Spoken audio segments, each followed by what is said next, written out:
Yeah. You know what it is, nigga. We're back for another one. DJ Khaled and another one. Welcome to the Truth Hurts podcast. I'm your host for the most, DJ Sean Money, and we got my special guest co-host with me today, the DJ Man Drizzle. What up, my guy? What's up, my dude? Man, definitely, man. We got some people in the building this time, but I didn't come alone. I had to bring a couple of guns with me, a couple Y'all of bang with Y'all me. Y'all messed up. A couple of shotguns, AK-47s, and all types of things and all that. It's over. Y'all, DJ Sean Money and Drizzle get together. It's over, man. Yeah, man. The truth hurts, but baby. Yeah, it's the Truth Hurts podcast, man. This is episode number 2, man. We're coming to you from the beautiful and gorgeous facilities of Access 21 here in Charlotte, North Carolina, man. Praise to that. Shouts out to Charlotte. Shouts to Access 21 again, man, for just making the God spit venomous venom on the microphone and just getting to say whatever the fuck I want to say because it's my damn podcast. It's yours. Ain't it a beautiful feeling, bro? It feels so fucking amazing. You know what I'm saying? It just feels that great. For real. Oh, man. So I'm about to piggyback from what I said, for those that heard the first podcast, I called Juan SOTO Puff Daddy. Yeah, I did. I couldn't help myself. Yeah. I mean, $785 million is a lot of money to be giving somebody, especially an athlete that's under the prestige of a Juan SOTO, and things can either go good with that money or things can go bad with that money. And I predicted that things was just going to go really bad for him. As far as within the New York Mets, they didn't get enough pitching to my liking within the free agency this offseason. And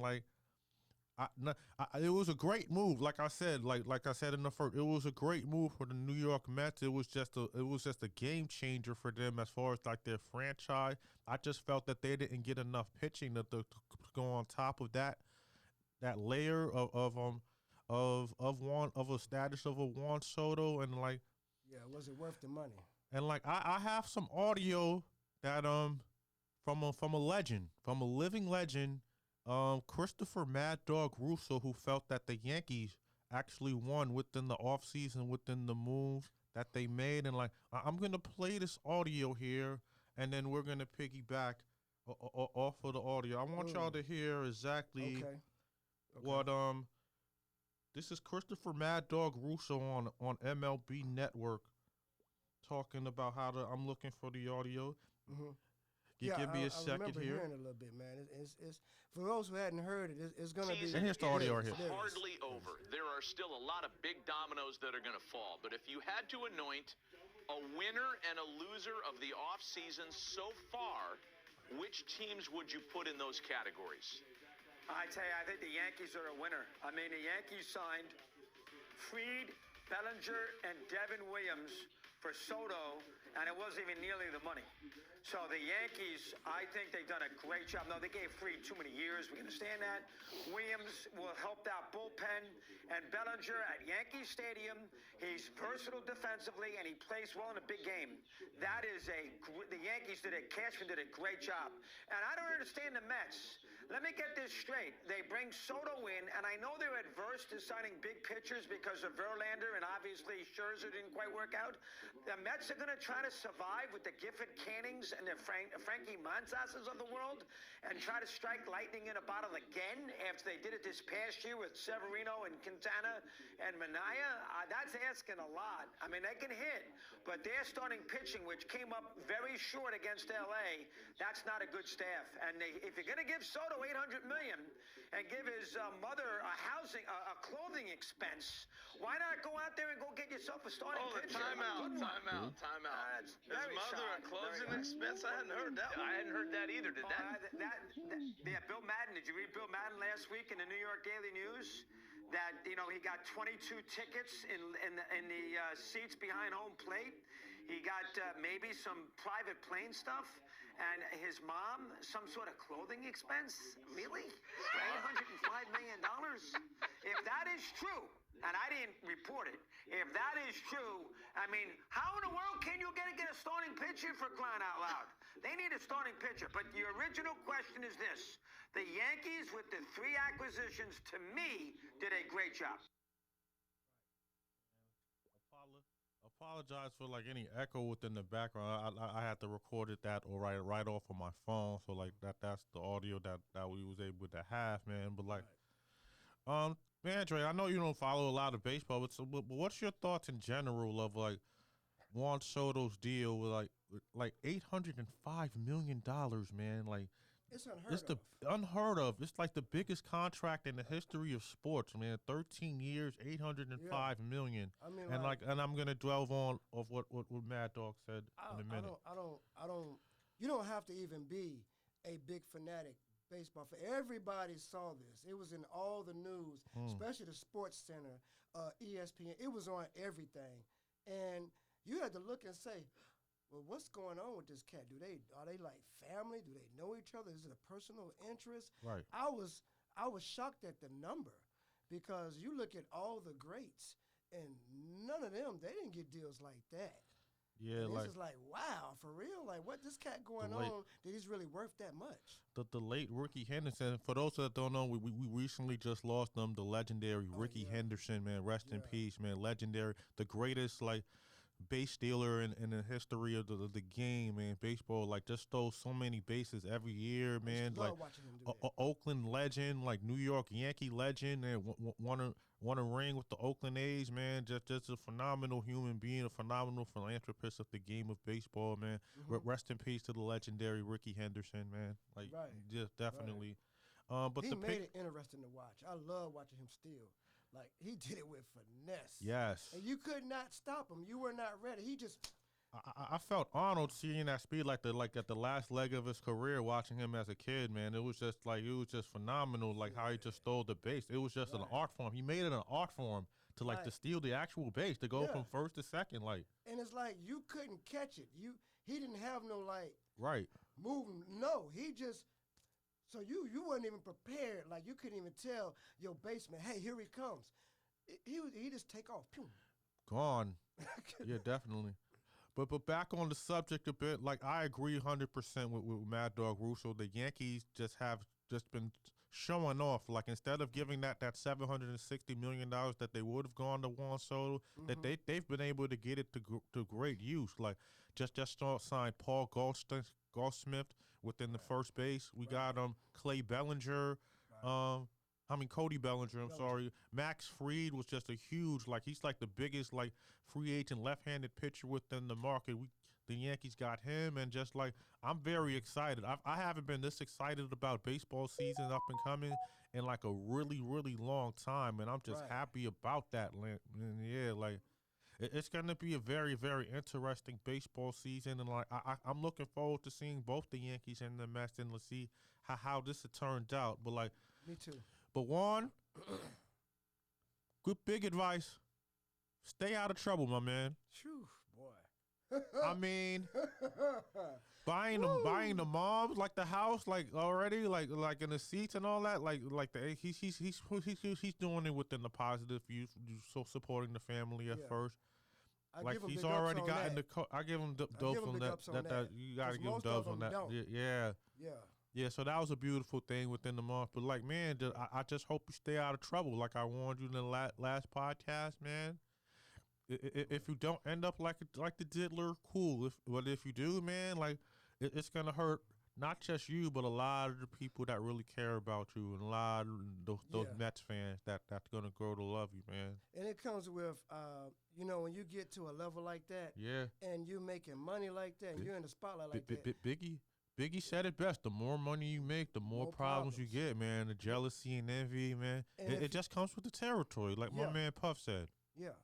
And if you're not trained for that, if nobody prepares you for that, you go from being where you at, just normal living or thugging, to that level of power, prestige, and money. Yeah. People who are like OGs in the game should prepare you for that, so that you can know what to expect. And hey, man, leave all that alone. Clean up. You've made it. You're in the big leagues. You ain't got to worry about nothing no more. You got to change whether you want to or not. You got to change your attitude. You got to change your outlook on life. Most definitely, man. So switching gears now, we're about to get into from baseball and the football, man. Like a lot of things happening within the NFL. Yeah. So I'm dialoguing. I want to give like a very small and early preview of the draft. Like I won't need this. I'm just looking at the Oh, okay. I'm looking at the questions that I wrote down because I had like specific questions. I mean, I have to like really update it for a fact because like of the results that recently happened within like the football. So like the Giants have the number 1 pick at the moment from like the recent results that what happened like yesterday, and the Raiders, they did have the number 1 pick, but have drastically gone down to like the number 6 pick.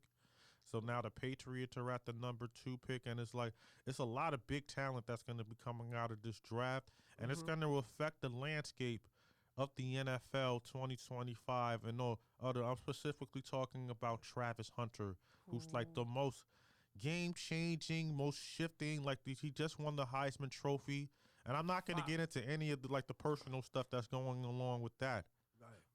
Dr. Umar, I'm coming for your ass next, boy.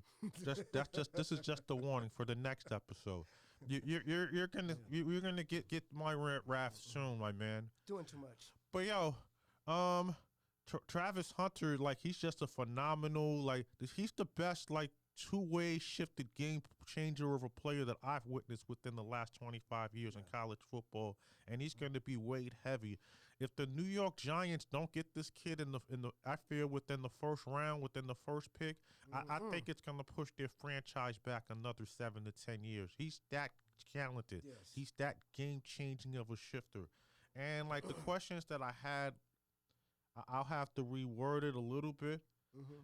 My first question is, what does the future hold for the Giants and I'm guessing the Patriots because they're the number 2. If they draft Shedeur Sanders or Cam Ward over Travis Hunter, I feel, and you can chime in on this one, like if you have an answer on Mandre, but like I feel that like Travis Hunter's the guy, man. He has to be the number 1 pick, man. Like he's just too talented overall. Like he could just play so many different positions, wide receiver. I mean, I know the Giants is desperate for a quarterback after the failure of Daniel Jones, like giving Daniel Jones way too much money, and that failed miserably. Right. You let Saquon Barkley go to the Eagles for pennies of the dollar. That hurt you really bad. I said that. And like it's just like the Giants are in need of a really, really game-changing performing type of player. I think Travis Hunter, you got to put your franchise around this kid. Absolutely. I'm going to agree with that. Have to. They've made so many bad decisions, not just in team effort, not just in picking players, but in the money that they wasted as well. So they need him. They got to get Hunter because, first of all, like you said, he's a game changer. He can do multiple positions. I mean, you can't lose with a draft like that. Exactly. But at the same time, if they don't get him, I ride with you 100%. That franchise is going to be set back for years. Definitely. I'm really trying to look at the updated draft order, so like, cause I have to skip a question because it's not going to really miss. We just talked about you got the Jaguars currently at 3, the Titans currently at 4. I think the Titans are going to go quarterback, whoever is left over between Cam Ward or Shedeur, Browns, Raiders, Panthers, and Jets. But that's I think that's the next question that I wanted to ask. And so, like, what does the future ceiling hold for the New York Jets if they keep Aaron Rodgers here? Newsflash, people. And like Dre may agree with you, like Jets fans may not agree with me. People you're stuck with this guy. Like the only way that you're not gonna have Aaron Rodgers as the quarterback next year if he retires. Like this guy, you're left with a damn near $50 million draft cap hit. If whether this guy is on the team or not. So like you have to cough that money up regardless. So like And Aaron Rodgers is basically your guy for 2025. Like, whether you like it or not, it doesn't matter who they hire as the new coach. Facts. If who they hire as the new general manager, Facts. you're stuck with this guy for one more year. And like, whether things go smoothly, whether it goes bad from here, whether it goes up the good from here, like it's really no other choice within the matter. Aaron Rodgers is your guy for 2025 here. Facts. I couldn't have said it better. I mean, what possessed y'all to invest that much? And I understand he's an OG, double OG, whatnot. But at this point, looking at his stats and looking at his body and how much can he take and what can he do, looking at his accuracy, Right. is he hitting when he throws accurate every 1, 2, 3, 4 downs, or Definitely. is it here and there? Ain't no way in the hell I would have invested that much money into Aaron Rodgers. Not now, but now you're stuck with him. Yeah. You're stuck with him. So hey, And the have that. sad part, like the Jets currently gonna draft like after the Panthers at the moment, and like the same with the Panthers. Like, you can't draft a quarterback. I know we're gonna have to get into that. I know that's your team, Andre, but like neither team can draft a quarterback at the Jeez. moment. Like, cause there's like all the quarterbacks are probably the major quarterbacks that are gonna be gone by the time you get to the 6th and the 7th position. So you have to draft like either O-line or defense or something of that nature. Speaking of which, like I think I had a Panthers question here as well. Oh God. Okay, what does the future hold for both the Carolina Panthers and the San Francisco 49ers with Bryce Young and Brock Purdy as the quarterback? I'll let you answer first, Mandre, if you have any thoughts on that. Well, Because I first feel of Bryce all, Young is your guy. I feel. he's good, but it's gonna take, for those who are really Panthers fans, you got to understand, our issue has not been the team itself. It's been management. That's exactly what I was about to say. Owners. As long as they're in the way, we're never going to get where we should be. We may never see the Super Bowl again as long as they're moving and thinking the way that they're making decisions right now. Right. And that's the problem I have with my team. It's not the players, because they got to do what they tell them to do and what they're paid to do. Now, Yes. what I will say is if he does like Cam and lets them control and move him, it's really not going to be a good fit. If he stands up and has a backbone and makes it happen and lets people know, look, I'm the captain on the field. What I say goes. Definitely. Then we got a chance. But it boils down to, I mean, I'm just going to call it how I see it, man. We got some sorry-ass owners and management. And they're in the way of our progress.